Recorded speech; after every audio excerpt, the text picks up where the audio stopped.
सर्वसिद्धे ध्रुवममलमणोभमं गतिं पत्ते मोक्षामि समय पाहुण मिणमो सुध केवली भयवम।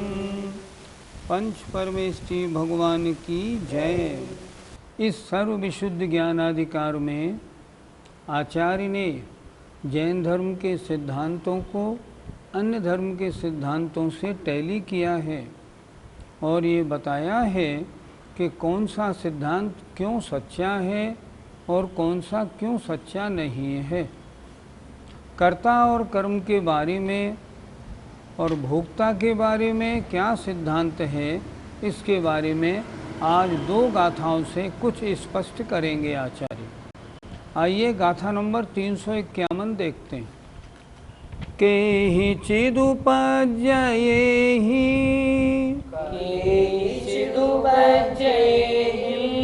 विणस्सदेनेव केहि चिदुजीवो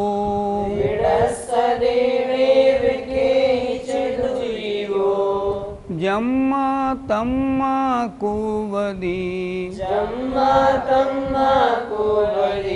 सोवा अण्णो वणेयन्तो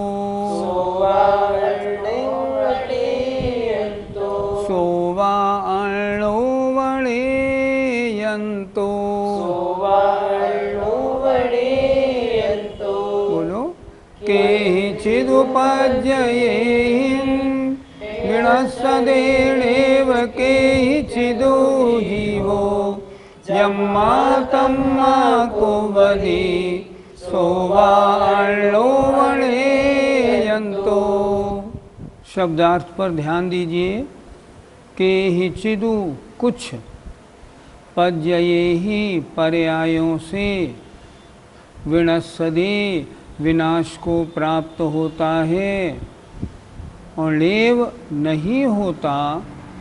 केहिचिदु कुछ से यह जीव जम्मा क्योंकि,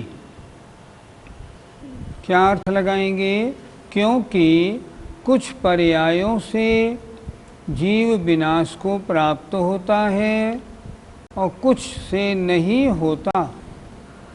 देखिए कैसे नीचे ऊपर कैसे अर्थ लगाना है। जम्मा माने क्योंकि जीव कुछ पर्यायों से विनश्यदे विनाश को प्राप्त होता है और कुछ पर्यायों से नहीं होता। तम्मा इसलिए कुव्वदी करता होता है, सो वा वह, अथवा अण्णो माने अन्य, व न एयंतो इसके बारे में एकांत नहीं है। अर्थात कुछ पर्याय तो नाश को प्राप्त होती हैं और कुछ पर्याय नाश को प्राप्त नहीं होती। इसलिए वह जीव कर्ता होता है या अन्य का कर्ता होता है, इसके बारे में एकांत नहीं है। इसमें शादवाद है। वह कुछ का कर्ता है, कुछ का कर्ता नहीं है। क्योंकि जीवनामा पदार्थ अपनी कितनी ही पर्यायों से विनाश को प्राप्त होता है, किंतु कितनी ही पर्यायों से वह नष्ट नहीं होता है। इसलिए वह ही कर्ता होता है अथवा दूसरा कर्ता होता है, इस विषय में एकांत नहीं है, शादवाद है। जो इस विषय में एकांत मानते हैं उनकी दृष्टि ठीक नहीं है। जैन धर्म के अनुसार वह कर्ता है अथवा दूसरा कर्ता होता है, इस विषय में एकांत नहीं है क्योंकि शादवाद है। पंडित जी, कर्ता की संबंध में सिद्धांत क्या है? सिद्धांत ये है जो करने वाला है वही भोगने वाला हो भी, और जो करने वाला है वह भोगने वाला ना भी हो। मनुष्य पर्याय में उन्होंने कुछ कार्य किया, वो मनुष्य पर्याय ही उसकी भोगने वाली हो, ये आवश्यक नहीं। इस मनुष्य पर्याय में भी हम किन किन कर्मों को भोग रहे हैं किन किन पर्यायों में हमने क्या क्या कार्य किए हैं, हम सब वो पर्याय अलग अलग और भोगना इस पर्याय में हो रहा है। हम अब अपने इस समय में प्रत्येक समय असंख्यात भवों में किए हुए कर्मों को भोग रहे हैं। इसलिए जो करने वाला है वही भोगने वाला हो, एकांत नहीं। जो करने वाला है वो भोगने वाला नहीं हो, इस बारे में भी एकांत नहीं। कथनचित करने वाला ही भोगने वाला हो और कथनचित ना भी हो, ऐसा शादवाद का सिद्धांत है। गाथा 351 का पद्यानुवाद देखें। आत्मा सदा मिट रहा निज पर्यायों से, शोभे वही ध्रुव किन्हीं ध्रुव सद्गुणों से।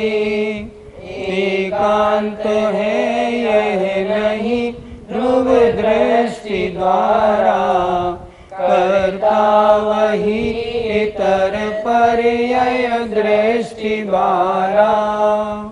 आत्मा सदा कुछ अपनी पर्यायों से मिट रहा है और कुछ अपने गुण उसकी पर्यायें हमेशा मौजूद भी रहती हैं।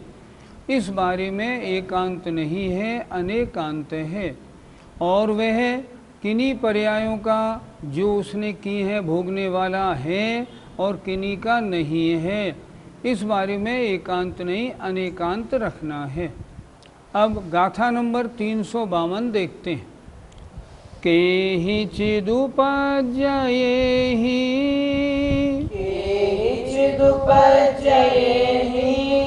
वीण सदेणेव केहि चिदुजीवो,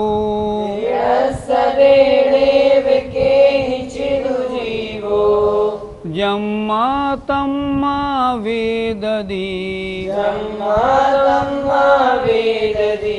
सोवाणो वयण्यन्तो, सोवाणो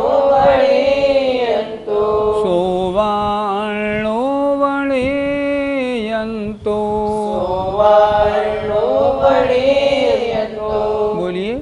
केहि चिदुपजयेहि, वीण सदेणेव केहि चिदुजीवो, जम्मा तम्मा वेददी, सोवाणो वणयन्तो। अर्थ पर दृष्टि डालिए। केहि चिदु माने कुछ, किन्हीं, पजये ही पर्यायों से, विनश्यदे विनाश को प्राप्त होता है, अणेव नहीं होता, केहि चिदु कुछ से यह जीव। क्या अर्थ लगाना?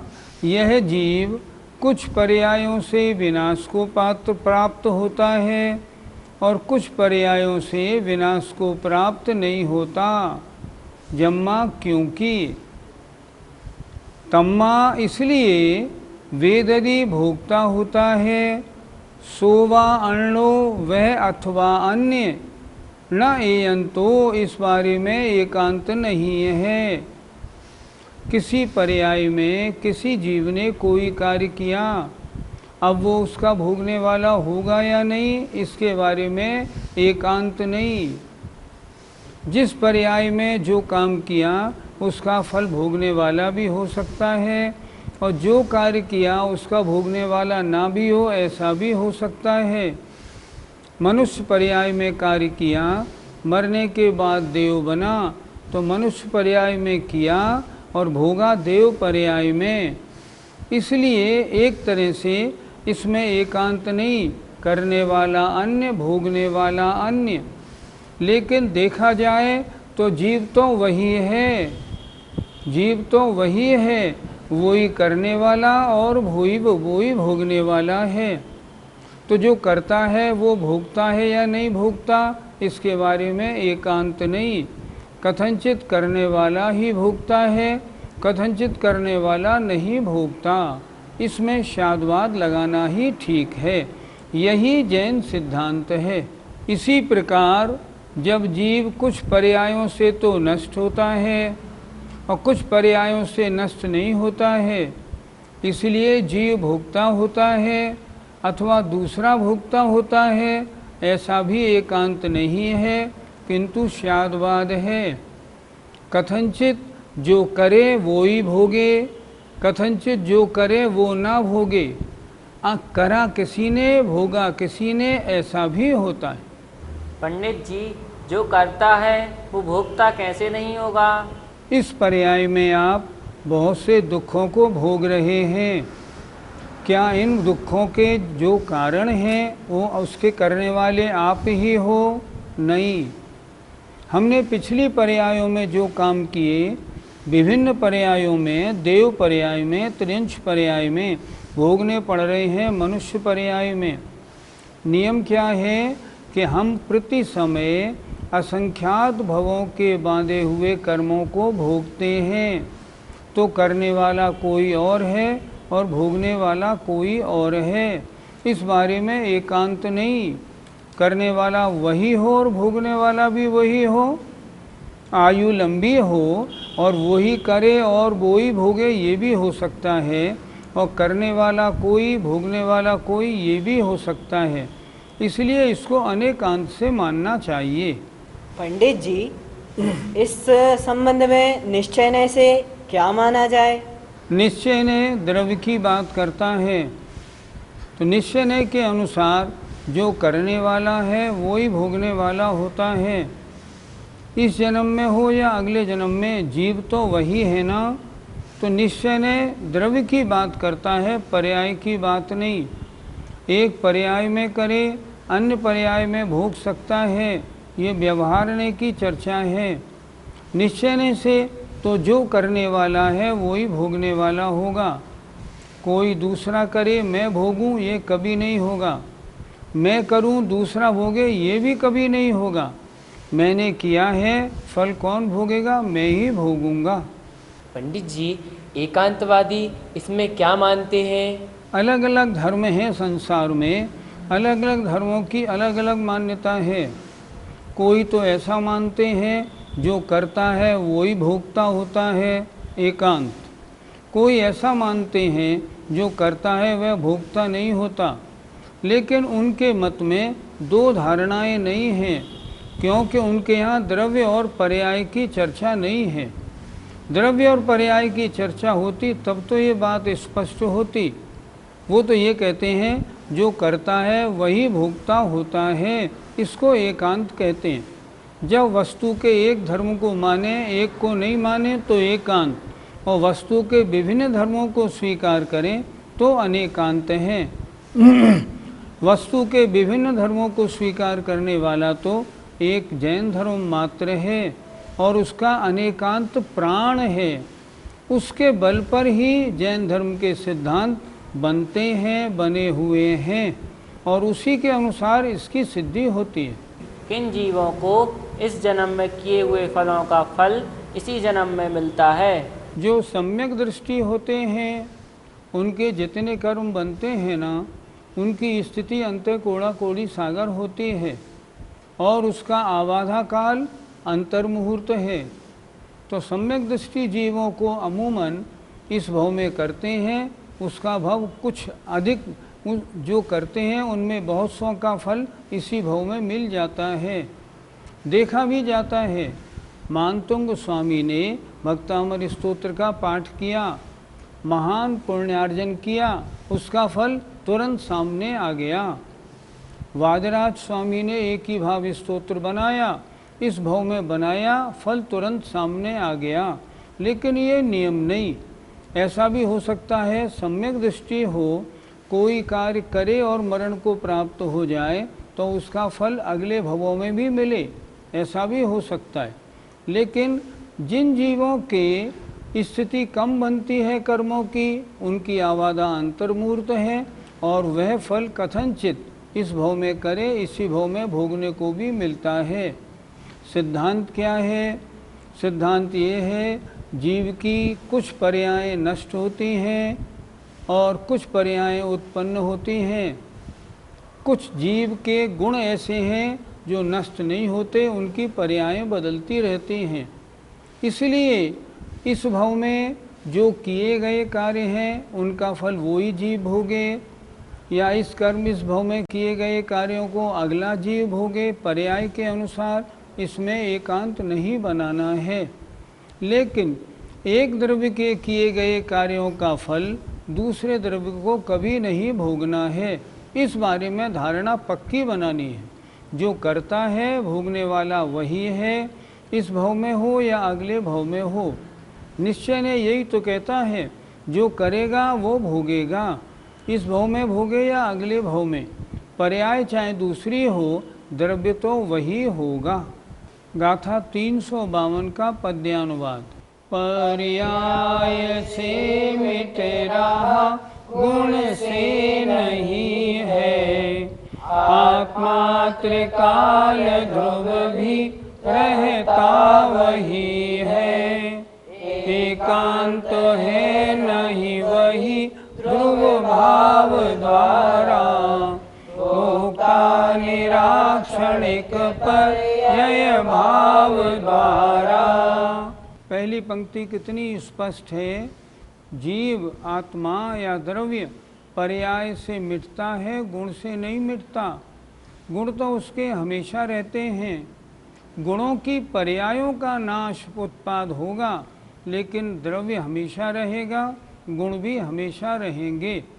और आत्मा भी त्रिकाल ध्रुव भी रहता वही है, और आत्मा भी बदलता नहीं, जीव वही रहता है।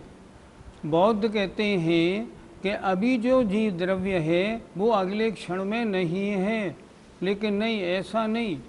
पर्याय के अनुसार जो पर्याय इस समय की है वो अगली पर्याय अगले क्षण में नहीं है। लेकिन जहाँ तक द्रव्य का सवाल है, द्रव्य तो जो है आगे भी वही है, द्रव्य का कभी नाश नहीं होता।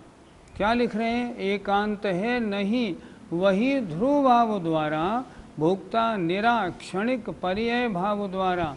जो करने वाला है, क्योंकि जीव वही है इसलिए वही भोक्ता होता है। इस बारे में एकांत नहीं अनेकांत की मान्यता बनानी चाहिए। जय जिनेन्द्र।